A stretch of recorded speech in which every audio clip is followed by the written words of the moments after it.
If there was a sentence that I would say conceptualizes middle recovery for me, it's like this is as good as it gets. This is probably as good as it's going to get. And perhaps I can live this way. Like maybe this was okay.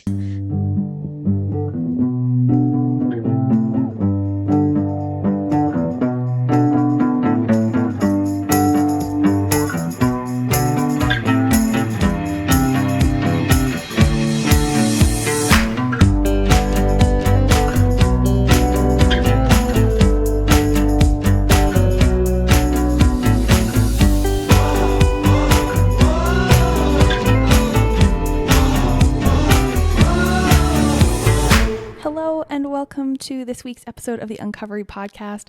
My name is Maddie and I'm recovering from anorexia, and I talk about it on this podcast. Sometimes with other people, sometimes just talk about stuff by myself, and sometimes the topics, I'm noticing, as I'm kind of planning and recording episodes out through this season, I think that there's going to be this sort of natural, organic shift into other topics about mental health and just commentary on the world that I think needs to be talked about. So we'll kind of see where this train goes. But for now, we're still very much in the throes of recovery and talking all about it. And this week's episode, I'm really excited to release. It's our first guest of season 2, Dr. Colleen Reichmann. But before we jump in, I just wanted to sort of give a little check-in and something that I was thinking about and experiencing over this past weekend. So I had a weird food and just like recovery weekend for me. I felt very out of sorts in my the scheduling of my meals and the things that I wanted to eat and the things that I thought that I should be eating. And I think a lot of it had to do with a bit of a change in my routine and sleep patterns over the past few days. So I had a root canal, which was the result of a filling that didn't really work, and I was still getting a lot of pain in it. And then even after the root canal, when you shouldn't have any nerve in your tooth left, sorry, but that's the reality. It shouldn't feel like anything. I was still getting pain. And so the dentist prescribed me an antibiotic and a steroid in order to see if maybe there was any like inflammation or a bit of an infection in the tooth, and that's why it was still hurting underneath. So I was on that, and I have not been able to sleep well since. So I'm only going to be on the steroid for a couple more days, but immediately, first of all, benefits, nothing in my body hurts. Everything feels amazing. But I also can't fall asleep, and that is not a problem for me, but it's really screwed up my sort of sleep patterns. And if anybody else has experienced this, I find a really, really strong correlation between sleep patterns and then food patterns during the day. So if I'm out of sorts, tired, I'm extra hungry, craving different things, wanting different things, which is fine if you're sort of an intuitive eater and then can be like, oh, look, I'm just rolling with the punches. Like, yeah, I might need a little bit more food today, or I might need a little bit more of this kind of food that I'm craving today because I didn't sleep well and this is what I feel like. That is how it would work for a normal person. For a me person, it doesn't it doesn't really go that way. So for me to consciously lean into, oh, I'm tired, and so I'm sleeping in, and maybe my meal time's a little bit affected, so I'm going to be eating a little bit more, and the brain game that starts to play. It was a little bit shocking to me just how quickly that happens, how quickly those thoughts continue to come to mind. I'm like, God, will this ever end? So I had a bit of a weird weekend that way, where I was just kind of feeling a little bit out of sorts in the food game. I tried to just give myself permission to have what I was reaching for, if that makes sense. So things that I'm not usually snacking on in between meals, I was like, well, obviously some part of me wants this. And even though the eating disorder is just screaming that this is inappropriate, that it's not time to eat yet, that this isn't the right space between meals, that these aren't the foods that you're supposed to have or that you feel comfortable having, you're not brave enough for this yet, and you need to like throw out this food. You need to throw this out because you can't control yourself around it because you keep going back for more. All of that was happening for like most of this weekend. And it's basically like rubber meet road, because recovery can be simple or it can be straightforward, or it can feel that way if you're in a good pattern.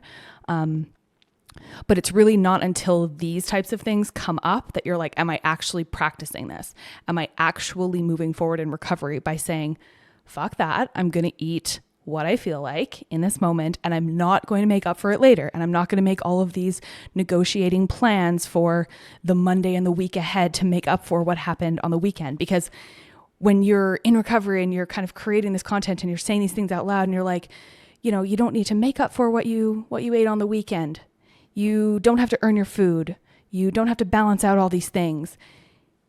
Those things are so easy to say, and they're still so hard to do. And even if you do them, they're still almost impossible not to at least think about for me right now. So it's about seeing those thoughts come in and just consciously being like, no, not helpful. We don't do that. We don't give into it. We can see it, but we don't give into it. So yeah, I had a lovely weekend. I really enjoyed my weekend. But that part of it was, it was a little bit tricky. So hopefully the sleep pattern goes back to normal, and these challenges that come up, it's like flexing that muscle. It's like building that muscle against the eating disorder. So yeah, that was my weekend. And onwards we go. So this week's episode, I had the best time talking to Dr. Colleen Reichmann. I was really excited to have a clinical psychologist come on and talk about sort of her approach to recovery, her approach to psychology, how she applies this with her clients. It ended up bringing up some topics that I'm interested to get into even more in depth in future episodes, such as harm reduction, which, still working out how I really feel about that. And you'll hear that on the episode where I'm kind of like, oof, let's go here. We'll see what you think. Let me know what you think of the episode. And here's her bio. Dr. Colleen Reichmann is a licensed clinical psychologist who owns her group practice, Wildflower Therapy, LLC, located in Philadelphia, Pennsylvania. Colleen specializes in working with folks struggling with eating disorders, body image issues, depression, and anxiety. She also specializes in maternal mental health. Recovered from an eating disorder herself, Colleen is an advocate for intersectional feminism and body liberation.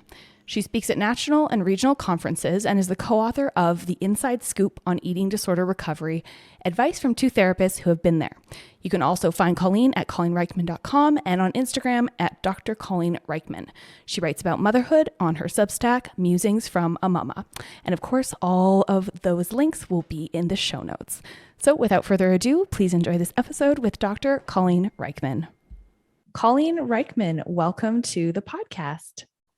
Thank you. Thanks for having me.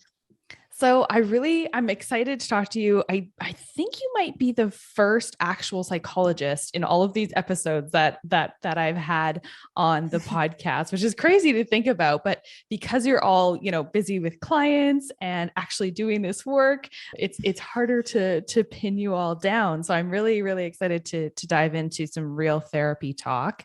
So maybe you could tell me a little bit about, first of all, kind of what you do and why you do it. Sure. So I am a licensed clinical psychologist, and I specialize in helping people who are struggling with eating disorders and body image issues, as well as anxiety, depression, trauma. I've also been branching into doing more trainings on maternal mental health and starting to carve that out as another niche area. And I have a private practice. It's actually a group practice now in Philadelphia called Wildflower Therapy. And there are 3 of us who all kind of have our different specialties, but we definitely all provide this core area of help with eating disorders and body image. Oh, that's amazing. And so I've seen your book, and I wanted you to maybe tell me a little bit about your own story and how you really got into this practice. Sure. So the book is The Inside Scoop on Eating Disorder Recovery, advice from two therapists who have been there. And I wrote it with my good friend, another therapist, obviously, Jen Rowland. We kind of thread our stories throughout the book without making it the prominent feature of the book. But in essence, my own history with an eating disorder is sort of what launched me into this career path. I struggled throughout high school, college, and then some of graduate school as well with an eating disorder that took various forms, but most prominently, it was anorexia most of the time. And it was kind of like the defining struggle of my life for a while. And so much so that when I finally got to graduate school, I was like, I want to not do that. I want to help anyone else. Like, just I don't want to work with people who have eating disorders. It just felt like it was too much of my life at that point to also have it be my clinical work, if that makes sense. And I also just didn't have that strong foundation of recovery. I felt like I wouldn't be able to be a solid clinician. That's just myself. I wouldn't be able to do that and also be struggling. So I kind of started out with wanting to be a researcher for eating disorders and then a clinician for other stuff, but that shifted over time. And in graduate school is really when I found strong recovery. And I just sort of happened upon clinical work. I found myself working in this college counseling center while in graduate school. And so many of the students had body image struggles. And then that sort of just led to me working with people with disordered eating disorders. And it felt like such a magical click for me. I felt like I had an empathy chip for it and I could really, really relate. And also I had, at least one foot out by that point. So I was able to help steer while also not getting kind of sucked into the struggle myself, if that makes sense. And it just felt like I needed to do this work. And I've been doing that ever since. Wow. Yeah, that's really interesting. And so I'm really, really curious about that transition and what that is like, because I can just imagine how difficult it would be to be immersed in giving therapy when you're still struggling on your own. So when did you kind of realize your own issue with eating and eating disorders? And when did you really and how get to that recovery place where then you were able to help others? I think I realized that's a good question. I realized I had my own issue in high school, honestly, and perhaps even middle school. I remember my friends really wanted me to stop that. I remember them begging me at that point. It hadn't as much shifted into behaviorally an issue, but I do remember them begging me to stop talking about my weight and numbers and stop talking about how much I hated myself to them. So I think that's when I realized it. And then all throughout high school, I realized it as well. It was kind of like running got involved, and then more obvious eating disorder behaviors I just picked up along the way. And there are things that are a little bit harder to turn away from. But my weight really other people didn't notice, which is really sad and unfortunate. I know this is the case for a lot of people. Yeah. Other people didn't notice until my weight started to drop, which was by college. So I think I knew, and perhaps friends knew when we were young early on, but professionals, family, it took a little bit, it had to take on almost a different face for them to realize.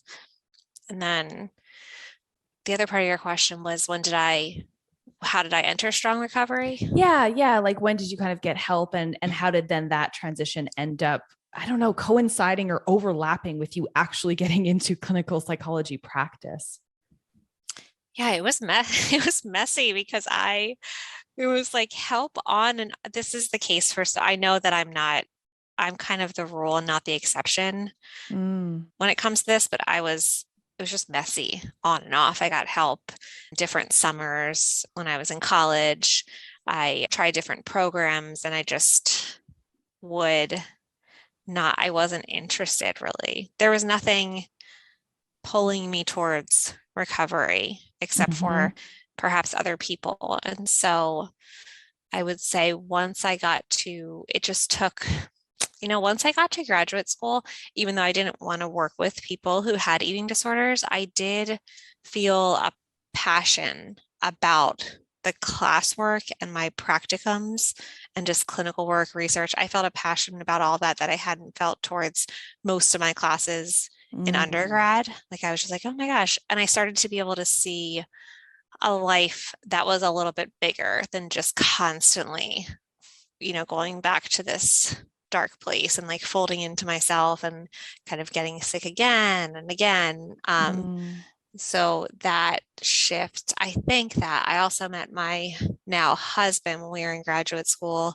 And it was the first time that I really had any type of partner that I was like, oh, I could see a future with this person. Like maybe I could see. I had walled myself off for a little while to the possibility of having children, but I was like, maybe I could see all that.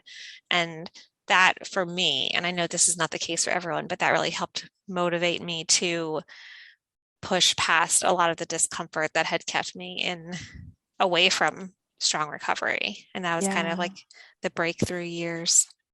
Yeah, you know what, that resonates with me specifically a lot in that when you kind of try and you're kind of going through the exercise of quote unquote recovery, but it isn't resonating with you, you're not all in. And so much of that is the inability to see a life on the other side of it and not really having an interest on whether there is another life on the other side of it.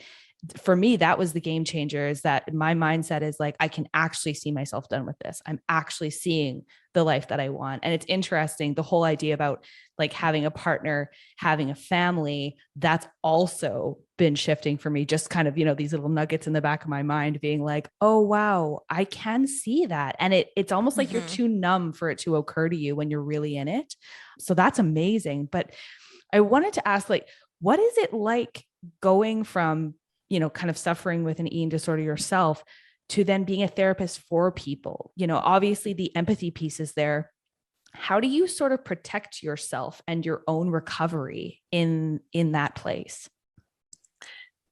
It's definitely, I would say, the earlier years when I was first like shifting towards, and I like the term strong recovery. I don't know why I've stopped like loving the term full recovery recently, but I also respect when people want to use it. I respect when people don't use either, it's totally individualized, but I prefer strong recovery. And I think when I first was stepping into that, it felt like a little bit more precarious when I was working with people. Like I really had to work hard to protect myself and make sure I was being present in the room and not shifting to my own, like reflecting, bringing my own stuff into it and also taking that all out of the room with me. And for lack of a better term, getting triggered.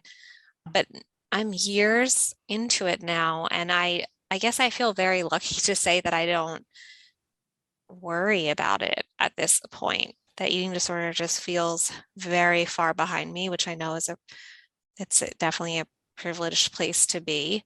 But I don't have to take extra measures to protect myself because it just feels like it feels more like a scar and not at all like an open wound at this point. Oh, what a great analogy. Yeah. And I mean, I can just imagine that anybody that's going through this, then when they really do reach that, call it the other side, call it strong recovery or whatever it is that we want to use for the term, it's only then really that you would be able to help other people. When you're so deep in it, it would be so difficult because you're kind of dragging somebody else along and you're not even really there yourself. That would be just such a challenge, I think. So when you're working with a client, what kind of therapy do you focus on? What would you call kind of your method? I would say it's very individualized and I pluck from a lot of different orientations. I actually in graduate school, something really weird that they do is make you decide right then and there, like, what is your orientation? And so I was really I felt really married to an orientation when I left graduate school. And now just the more I've done the work and the different levels of care I've practiced in and everyone I've seen, I've realized well, for eating disorders specifically, unfortunately, there is no therapeutic modality that has any type of strong efficacy except for family-based therapy for adolescents with anorexia. That's about all we have. Like that is the strongest evidence that works decently well, and it's still not fantastic. But when you're working with anybody not in that place or with any other version of an eating disorder, we don't have much that's been shown to work very well.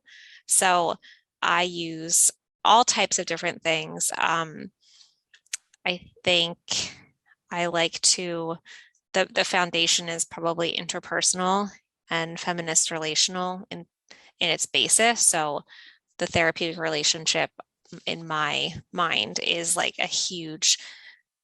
that's like a vehicle for change for a lot of people, like the relationship itself, and then different techniques and different understandings and education and just processing about the systems in our lives, including like family systems, but also our environment and different levels of oppression and the patriarchy, all of that. I try to bring into the room to help people just develop more of an understanding of where they came to be and why it feels this way to exist in the world right now. And then I try to then kind of scoop in more of the skills-based work from DBT, so dialectical behavioral therapy, and CBT sometimes as well. And then Could just you kind of just like, define those quickly, the difference? Because I've actually done a little bit of both in, various kind of treatment, but not everybody might know what DBT is and what CBT is. So maybe you could just kind of define those for us. sure, CBT is cognitive behavioral therapy, and there's actually a huge overlap between the two, but it's the crux of it is understanding how your thoughts impact your feelings, which impact your behaviors, and how that triangle of the three of them operates and how to use each one to impact the other. And then DBT is all of that, but also folding in aspects of mindfulness and a deeper focus on interpersonal relationships. DBT, the four areas are emotion regulation, interpersonal relationships, mindfulness, and distress tolerance. And so there's like skills taught and threaded throughout those areas. It's a little bit more, I would say, comprehensive. I've had more people relate well to DBT than CBT, but most people I found when there's just a focus on that, like when I was in grad school and I was told that's the only thing I can do in the therapy room, I find people get frustrated. Yeah, it's a bit limiting if you're kind of just sticking everybody into one treatment box. How could that possibly work for everyone? But it's just another tool in the toolbox, as it were. Mm-hmm. And then recently, I think this is important to say, I've been learning more and bringing more harm reduction into the room as an orientation, which is kind of like this idea that not everyone wants recovery and not everyone feels like they will be able to step away from their eating disorder, at least fully. So it's a way to acknowledge and kind of honor the person where they're at and say like, okay, if you want to keep your eating disorder, that is your right. And I'm going to honor that. And we can work on how can you live a meaningful life and hopefully stay safe in some sense while also having the eating disorder in your life. Oh, that's really interesting. Because, okay, let's dig in a little bit there, because this was proposed to me as even a concept when I was in the program here locally. And I think it was at a point where, I mean, I felt like I was not beyond help, but I was under the impression that I was like a challenging client, let's say, that like I just didn't believe in it. I wasn't into it. I really didn't get on with the therapist in the program that I had. And she was kind of outlaying all of these different things. Like you can do sort of the inpatient route, you can do the outpatient route. We also have this like harm reduction. And when she described it to me, I felt so hopeless. Like the idea that it existed, if I'm being honest, was like, why would you tell me I'm beyond help is the way that I felt about it at the time. Is it felt like that there was no belief that I actually could recover, and that really we could just make it sort of halfway quasi tolerable for the rest of my life, and then I was told that, she didn't recommend that one to me, et cetera, et cetera. And so I find the harm reduction idea I think it's controversial in some way, and I Oh, understand yeah. its value, right? I totally understand that it's a reality that some people will just never recover. Tell me your thoughts more on that. This is really interesting to me. Yeah, I actually, that is your reaction. Nobody ever brought this up to me when I was in like any type of treatment back in my day. But I think I always thought if somebody had, I was under this impression like I would have felt like you said you felt, and maybe it would have kept me from like going further and leading the life I have now. So I've been Yeah. really weary of it. It's just that, and the reason recently I've been just learning more about oppression as it plays a role in eating disorders and different like things in people's lives and systems and environmental aspects that we can't change that might make it harder for one person to get out of it. And so I've been learning about that. And then also concurrently, I work with a lot of people because I just don't typically, I don't I'm not a clinician who says no a lot, if that makes sense. Like I kind of feel like Mm, all are welcome and I will find a way to meet you where you're at. So I do have a lot of people who are quote unquote what other people have said is chronic, right. or and they've been like kicked out of therapy Right. and stuff. So I was finding a lot of people in that boat were kind of expressing hopelessness, like I'm so tired of being pushed in this direction and it hasn't worked for me and it's been a decade and I've tried, like maybe somebody's tried like ECT or like ketamine. I've tried this, I've tried different levels of care. Like, is there another focus we could have? And so I was trying to kind of like honor that by learning more about harm reduction. And the thing is, I always like to bring it up. Like, I wonder how you would have felt about it if it was brought up. The way I usually float it is almost like I'm hesitant to bring this up because I wouldn't want it to foster any sense of hopelessness. That's not the point. That's like how I introduce it. And then people are like Mm, interested normally. And I'll kind of describe it. And it's like a shift in how we do therapy and how we'd approach things. And also say, and it's very fluid. Like it is not at odds with strong recovery or full recovery. It's basically an idea for feeling less shame and less frustration right now and seeing if we can meet you where you're at and where you are in life. And if you decide, or if we decide, hey, this needs to shift in a month or like next year, it's easy as that. Like we make the shift back to whatever you're ready to shift back to. I think affords people like a level of freedom. So I haven't found yet that it produces hopelessness. Most people just feel more hopeful when we talk about it. that's good. That's really good to hear. I don't know why it is. I mean, it's just, I think maybe because now I feel so strongly that strong recovery really is possible, and I realize that there are structures and that there are opportunities that are not afforded to everyone. And I think the most beautiful thing there is that you're willing to meet any and all clients where they are. And then I wonder Mhm. if the harm reduction method is almost potentially then a transition where it's like it's literally just meeting you where you are and keeping you safe and really hoping on hope that it nudges or moves the needle enough that we can actually then make some progress at some point Mhm. without giving up on you. Right. Yeah. Yeah. Yeah. Yeah. Oh, that is so interesting. That's really interesting.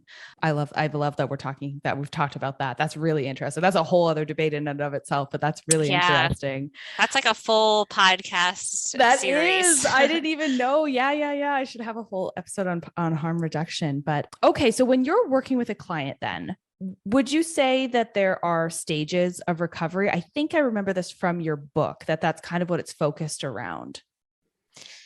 Yeah. And I definitely think, again, they're fluid. People move in and out, and people start at different places. And so it's all very individualized, but I do see it as different stages, like kind of early recovery, middle recovery, which a lot of times feels like no man's land, and then like later strong recovery. I definitely think there's different stages and different focuses that can be beneficial for each stage. And what do you think so if you were going to characterize each of the stages of recovery, how would you sort of characterize them generally? Obviously, we know that everybody's an individual and this will look different for every person in and out. But if you were to just sort of characterize each of those stages. I would say early recovery is a lot of times when people are really deeply in the behavioral aspect of the eating disorder, perhaps feeling hopeless, or even like I know myself, like kind of resentful of the idea of getting help and resentful of people like taking this thing from me. I'll just speak for myself. There was like a lot of lying that I did, or just I was like not ready to make changes a lot of the time. So I would conceptualize, and that's not everybody, of course. Like I know it's I so definitely different. lied a lot. I lied a lot. I'm gonna have a whole episode on lying. There are so many lies in eating disorders. It's absurd. The person it turned me into a Yeah, liar. me too. I always look back.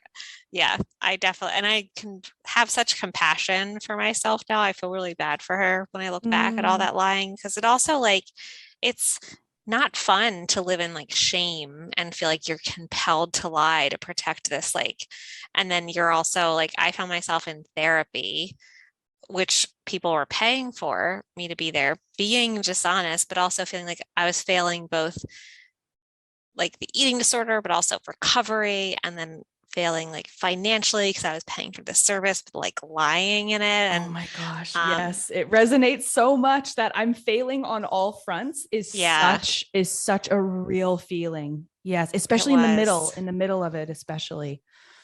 Yeah. And I have peers who, which I guess this is also a whole nother episode, but struggled with eating disorders or feel like they're struggling while they're also working with people who have eating disorders, which I think adds another, or it can add like a layer of shame, like, oh, I'm um, trying to offer this like hope and I'm saying one thing but doing another behind closed doors. Oh So I think wow. that can like follow people. It's just the shame element of it is it's such a heavy burden to bear. I don't remember what we were talking about. I got on a Well, we were talking sidetrack about the of lying. stages, but that early stage of like, I'm a liar. I'm sort of doing this way, but I'm only doing it a little bit and I'm not really in it. So that was the early phase of recovery. Yeah, so that's the early phase. And then the middle phase is can be quite lengthy, or at least it was for me. And it's like when you have, and this is really stereotyping, but when you have gotten a decent hold on a lot of behaviors, but a lot of times like emotionally and mentally and especially body image wise, it feels like things haven't really changed all that much. And if there was a sentence that I would say like conceptualizes middle recovery for me, it's like this is as good as it gets. This is probably as good as it's going to get. And like perhaps I can live this way. Like maybe this was okay. I think that's a lot of people experience that feeling at that place. And like, and it's also, it's hard, I think, that stage because so many of us, the eating disorder, like the behaviors or maybe weight loss and other things, it's kind of a communication tool. If you feel like you have no voice or you're not able to tell someone that you're in pain, you can use behaviors in your body to do so. And when that's taken away, but you're still in pain, but people who cared before stop verbalizing that they care, I think it's a really lonely place to be Mm. as well. So I tend to think it's almost as hard, if not harder than early recovery. I think it can be. I think that being like in the middle, I have found is just, it's like, because your body has caught up, like your body has potentially, right, like reached where it needs to be. And that's, that's generalizing about anorexia specifically. But if you're like concerning physically and then you regain the weight you need to, and people are like, oh, you're good, and you're like, my brain has not caught up yet. And what you said about the Yeah, body image thing, that feels like it's got to be, because I'm not there yet, the last thing to sort of like lock into place later on is, oh, that brain catch up is a wildly uncomfortable time. it really is. It's like excruciating. And I've changed my views as I've gotten further into my career and just recovery in general on the body image piece. Cause I used to say this, and I used to have so many therapists say like, it's the last thing to come.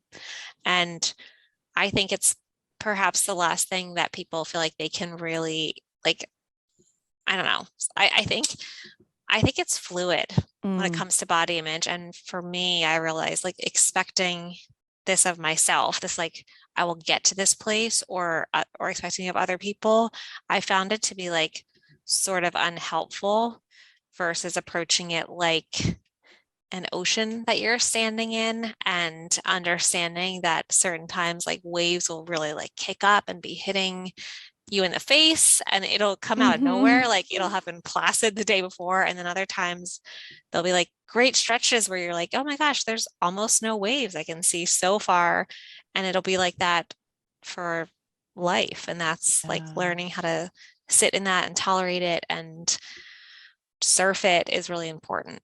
That's a really, really good point. And I wonder how much this sort of overlaps with the concept of this, like loving my body and being positive about it. And like, I just can't wait to get there and be stoked about it every day. And it's like, that is probably not going to be your reality. Hopefully you just don't think about it anymore. And hopefully you just don't have to think about it all that much. And certainly not as much as you're thinking about it now, that like acceptance place, which I think that my mindset around that has changed as well, where it's like, I'm not under the illusion that I'm going to have amazing body image every day. If I do, magical, miraculous, if I get there. But if I can just not think about it and get on with my life, I'm good with that. Yeah, same. Or even I sometimes think to myself, if I can, when I'm at this place, like, well, if I don't like something, like I'm postpartum right now, and I found that the whole pregnancy and postpartum journey to be like a little bit trying in terms of all the changes.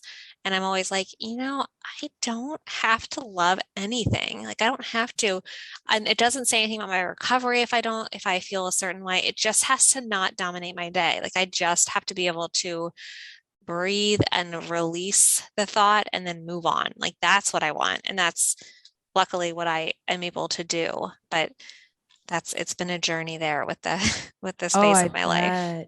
And I mean, that sounds like sort of like this third phase, which is the strong recovery, I think is what you call it. How do you characterize that? That feels like the most kind of important to, I don't know, to be able to think about and conceptualize. Yeah, I think the reason actually I stopped saying full recovery is because I thought it was so black and white. So many people said it made them feel hopeless for some reason. And I was in like, there are different clinician groups where there's been rules of like, you have to not think about, like you have to not have eating disorder thoughts anymore. And I don't think that's just not the way that the human mind works most of the time. Once you've like, even something as simple as smoking cigarettes, there have been anecdotal evidence and also research to show that you can really like get to a place where you're not struggling with needing cigarettes anymore and being like addicted. Yeah. But 10 years later, something stressful can happen and this little thought will hop into your mind like, I really want a cigarette. And that's because that's the human mind works in mysterious ways, including with the eating disorder and the landscape that we're all living in diet culture and just the way bodies are viewed. I think that strong recovery means that all of this takes up so much less brain space, like where it feels very, very manageable and it's just not like life dominating anymore. But I think for a lot of people, it can mean you have thoughts that occasionally come in and out, but instead of being like grenades that take over your whole day or week, they are little like fire poppers that you just throw on the ground and they pop. And then you're like, you can almost get to a stage where you look at it with curiosity. Like, that's so interesting that, I can get stressed out and this thought, I want to go use that behavior. Like my mind still kind of tries to almost protect me in that way. Or like, it's like your mind goes like, oh my God, this used to help, try this. And it throws it at you. And you're able to see that, acknowledge it, honor that, and then release it and move on. I think of that as like very strong recovery. I think that's a really beautiful characterization of it. And the pieces of strong recovery seem to me to sort of trickle in over this journey that I'm on, where I am sometimes just watching a thought and being like, oh, that is so interesting. Or Mm-hmm. I'm, experiencing my changing body. And I'm like, with curiosity, I'm like, that is so interesting. Let's just think about thinking about that instead of being completely swept into the whirlpool of therefore I must. Mm-hmm. Just kind of watching things go by. So that's a beautiful characterization. I think that, it's wonderful that as a therapist, as a psychologist, you approach it that way so that people don't feel disheartened by the idea that I will never think about this again, Mm-hmm. because to have that as an ultimate goal, it just might not happen for everyone. And I know that that's actually a bit of a debate in the eating disorder community as well, is that you have some people that very, very strongly believe like, nope, it really just definitely is full recovery and you can Mm-hmm. do it and anyone can do it. And I respect people that believe that. I respect people that believe that it's more fluid than that. I think that we'll never really know because everybody's so individual essentially. So we're Right. all just doing our best in this wave pool. Right. And it is such a strong debate. And I personally believe both are true. Like so many other things. It's like I have friends who have dealt with eating disorders and tell me now they're clinicians who are like, I literally don't have these thoughts anymore. And they have no reason to be like dishonest. I Right. believe that. And I also believe that for a lot of people, like myself included, thoughts just kind of stick around and like the ocean, they'll like hit you in the face and they'll recede. And I think all of it's valid and you can live like a really meaningful life in all these different camps, if that makes sense. Absolutely. Absolutely. So I want to ask you, because, people I think struggle with getting help, and it's because they don't know where to look or how to find a therapist. So if you were talking to somebody that was like, I think I need help, I want to find a therapist, how do you find a therapist? What do you recommend as a process? Hmm, that's a good question. That's a tough question because I do think it's likely for a lot of people, there is some trial and error when it comes to finding, because I would say, look on Psychology Today, like click on your state and then put in the words that you're looking for. Or if you have sometimes I say, if you know any therapists or have any connection to a social worker, ask them to put a call out on their listserv. Like, I'm looking for this, person who accepts this insurance, and then they can give you resources that come recommended. But the thing is, you can read websites and descriptions and Psychology Today profiles and have recommendations, and then sit across the person and be like, they say all the right things and so does their profile, but I don't feel this connection. So I always say you kind of just want to honor that. I think the research shows that people can tell whether it's going to be a lasting and safe therapeutic relationship by the end of the first session Mm. most of the time. And I do try to say, like, see if you can give it 3, because I think that can be, I think especially if you're like me, like a person who's very anxious, one-on-one at first in therapy, you might take some time to feel the person out. But if you have a feeling or like a glaringly obvious, like this isn't going to work, I just say listen to it and then keep shopping, keep therapist shopping, Mm-hmm. because it takes some time. It takes oftentimes 1 or 2 or 3 different stops before you happen upon the right person, and the research upholds that the relationship is so much of what helps people create change. Like, it comes back to it time and time again. They're always like puzzled, like, why is it's not the techniques as much, like why is it the relationship that matters? And I think it's because therapy is an art and a science, and that's like the art side of things.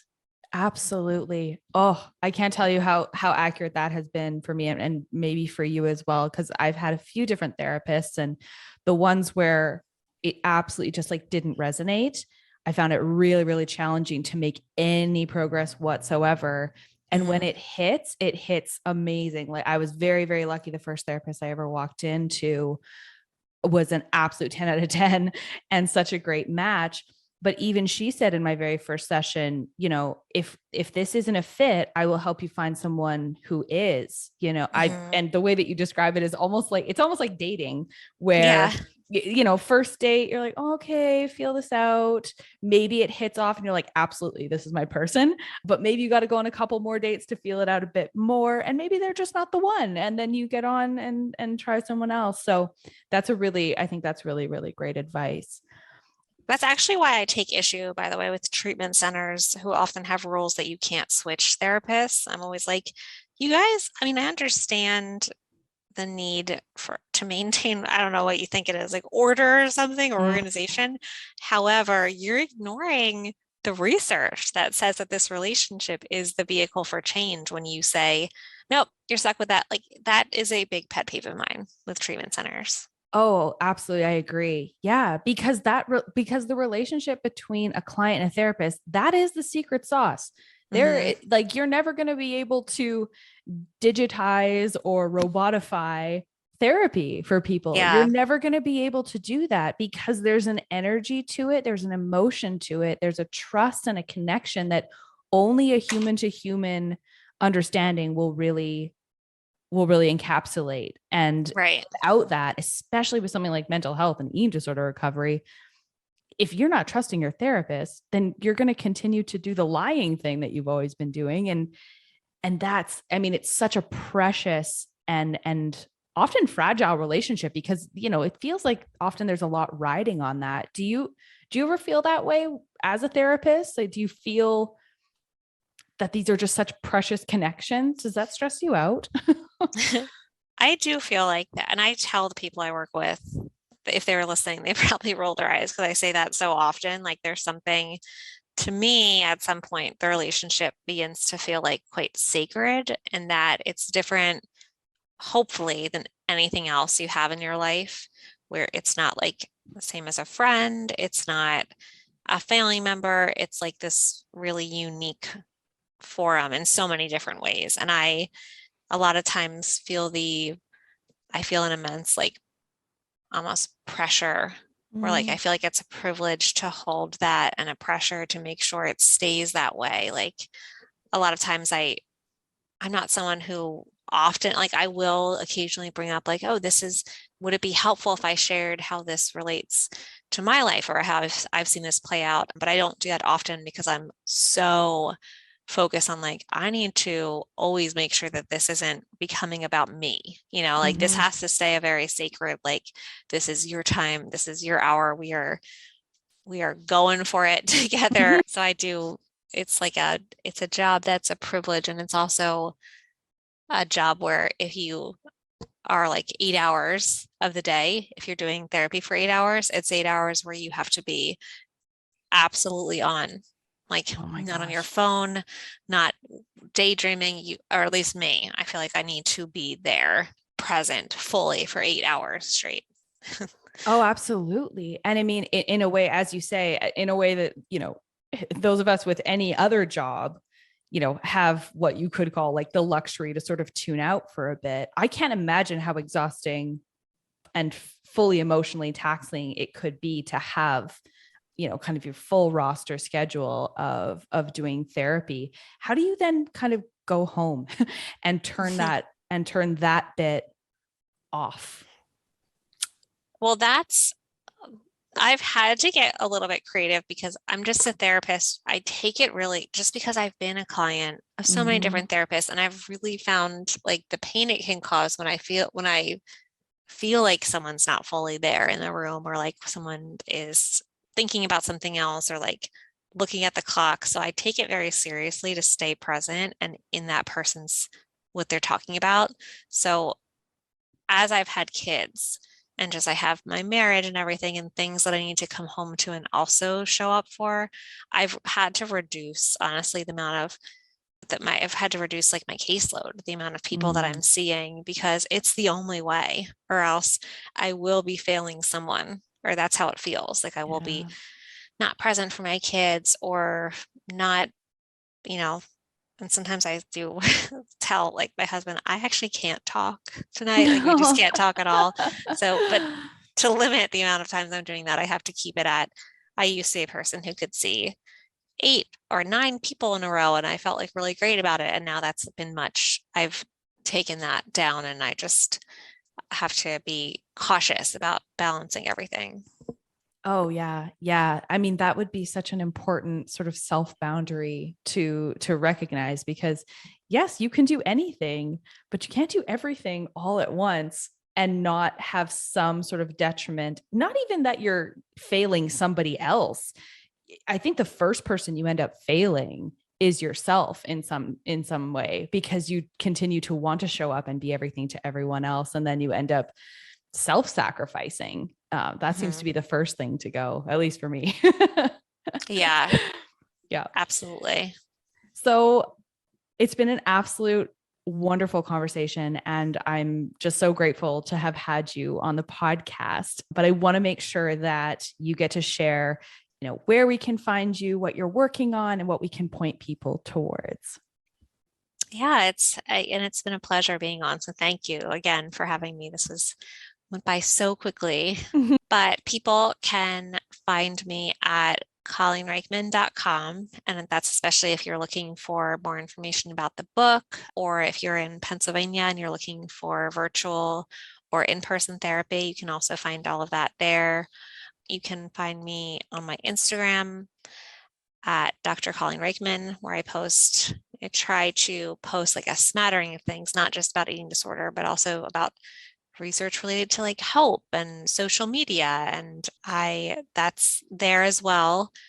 And I have a Substack where the newest thing that I'm working on is just a kind of motherhood slash feminism slash identity, like writing in like long, because Instagram's felt a little bit limiting lately, and the caption thing, like you just have to keep Yeah. it so quick and so summed up. And I've been like, man, I really miss writing long essays where I just like pontificate about things in my life, femininity, identity, and motherhood kind of being one of them. And so, because other people said that they were interested, I started a Substack called Oh. Musings from a Mama, and I write there. So that's like kind of the newest project, and it's all free on there, so you can sign up for that as well. Oh, that's amazing. I mean, I found you through following you on Instagram for ages, and just absolutely, whenever I needed a little bit of a boost or a little bit of a reminder of like, why am I doing this? This sucks. Your content has been just so incredible. So that was the first place I found you. And then you have Oh, your online resources, and I'm excited. I'm gonna find your Substack now too. And we'll make sure that we post all of these in the description so that everybody can go and find you everywhere. Well, thank you so much again for being here. yeah, thank you. This was amazing. Okay, we'll talk to you soon.